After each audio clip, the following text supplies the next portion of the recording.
Let's talk about lease renewals, because I'm seeing a growing trend with landlords wanting to push the boundaries a little bit when it comes to negotiating a new rent for an existing tenant. Common practice with our agency and a lot of property managers in WA is that if you have a tenant, let's say, is paying $450 per week, and if you were to advertise that property, you would put it on the market for $500 per week.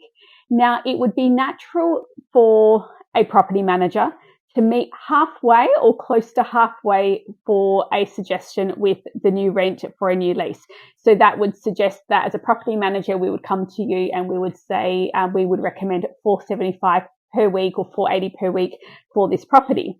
And a lot of landlords are coming back to say, I want $500 per week. And what happens is they think that we are working in the tenant's favour because we have suggested a price that is less than the marketing price or the value of the property. However, I want to remind you that we are also trying to minimise your risk of a tenant leaving.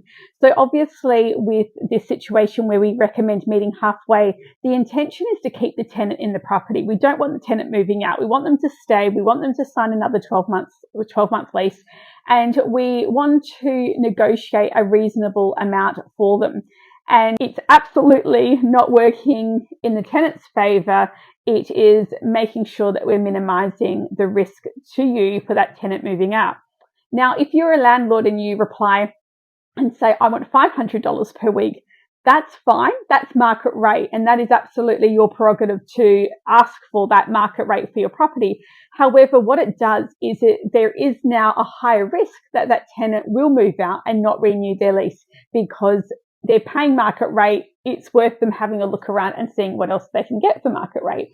And so therefore, I actually personally don't think that that's going to be in your best interest as a landlord, because now if that tenant vacates, you are going to have leasing fees, advertising fees, a final bond inspection, and then another property condition report when your new tenant moves in, plus potential vacancy rate in between tenants, which would be reasonable to expect 1 or 2 weeks vacancy at a minimum. So they are the reasons why when negotiating a lease renewal, we do come under market rate for a good tenant that we want to stay in the property. And I don't want this to be misconstrued with a property manager siding with a tenant. It is all about minimizing your risk with that tenant moving out. And that is what we are doing for you.